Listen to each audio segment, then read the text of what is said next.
My name is Samantha Bergwin.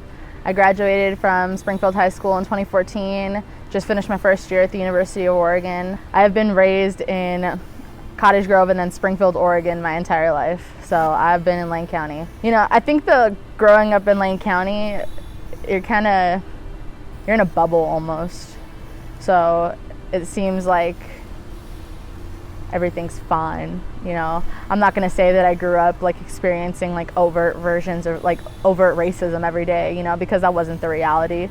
You know, I was accepted in school.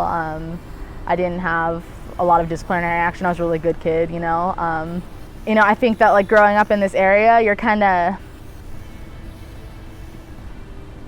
unique, you know, and people kind of point that out to you. You know, it's like, your hair is so beautiful, because we don't see a lot of it here. And I think that that's like the issue with it, is that because it's not overt racism and because it's not, you know, discrimination on like a daily basis, people think that it's not really real. It kind of made me feel like I was making it up, you know. So when I did have encounters like, you know, when I was stopped by the police with one of my friends when I was 15, and, you know, I was asked for warrants before I even knew what a warrant was, you know, and I thought about that situation and I was pretty upset about it. And people were like, you know, that could have been anybody.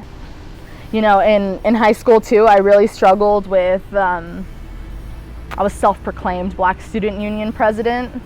So I really tried for the 3 or 4 years that I was there to try to get a Black Student Union running.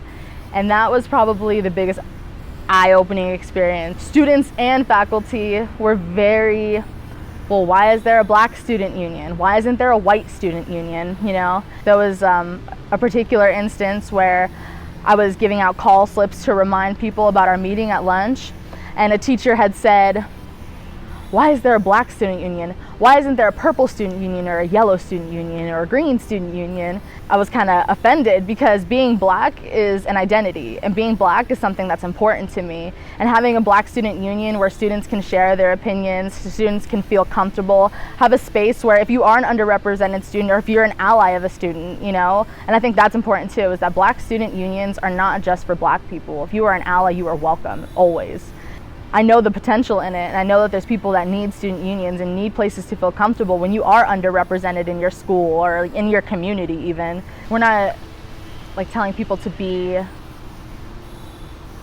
don't know, to think that they're like a target at all, you know, but to kind of look around and realize, you know, maybe things aren't so perfect, and maybe, you know, just be educated on the forms of microaggressions, be educated on the forms of racism, the degrees, you know, and just kind of look around every now and again.